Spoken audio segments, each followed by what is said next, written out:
माझं नाव वैभव भारत खोत, राहणार शिरवणे. मी एक काजू बागायतदार आहे.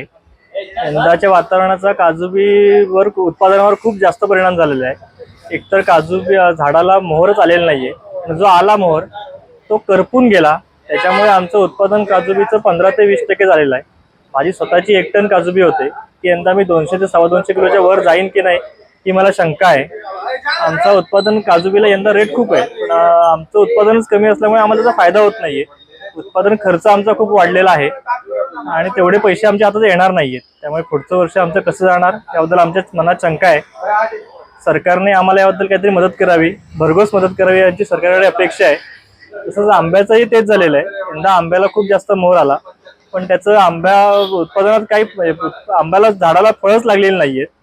त्यामुळे तेही उत्पादन आमच्या हातातून गेलेलं आहे. तर सरकारने तिकडे पण लक्ष घालावं अशी आमची अपेक्षा आहे सरकारकडून. माझं नाव मेहुल दिलीप रुपारेल.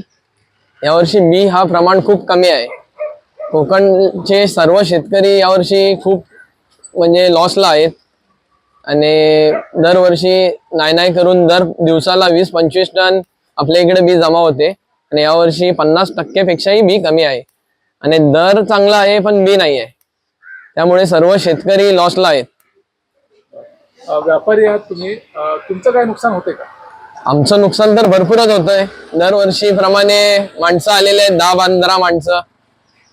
तर माणसांचा पगार परत घटतूट, आमच्यामुळे ट्रान्सपोर्टवाल्यांचं नुकसान, तर पूर्ण हे चेन असते.